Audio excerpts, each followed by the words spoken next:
அவலமான மத்திய அரசுக்கு நான் ஆண்டுதோறும் நான் எவ்வளவு நிதி கட்டேனாக்க 1,05,00,000 வருமான வரிக்கு பணம் கட்டிட்டு இருக்கிறேன். ஜிஎஸ்டி 2 கோடி ரூபா கட்டிட்டு இருக்கிறேன். ஆண்டுதோறும் 3 கோடி ரூபா அந்த மத்திய அரசுக்கு நான் தான் பிச்சை போட்டுட்டு இருக்கிறேன்.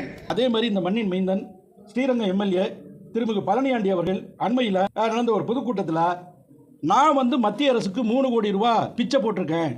எப்படி 1,05,00,000 நான் வரி செலுத்தியிருக்கேன், 2 கோடி ரூபா ஜிஎஸ்டி செலுத்தியிருக்கேன், ஆக 3,05,00,000 மத்திய அரசுக்கு நான் போட்ட பிச்சையில தான் இந்த பாஜக அரசு நடந்துகிட்டு இருக்குங்கிறாங்க. இந்த எம்எல்ஏ மத்திய அரசுக்கு நான் போட்ட பிச்சை அப்படின்னு சொல்லியிருக்கிறாரு. பாஜக அரசுக்கு, மோடி அரசுக்கு நான் போட்ட பிச்சை என்று சொன்னதை வன்மையாக கண்டிக்கிறேன். திரும்ப பெற வேண்டும். திரும்ப பெறாவிட்டால் அவர் மீது தகுந்த குற்றவியல் நடவடிக்கை பாஜக சார்பில் எடுக்கப்படும். பொதுக்கூட்டத்தில் பேசுனதுக்கு பிஜேபி வழக்கு தொடர்றேன்னு சொல்லியிருக்காங்க.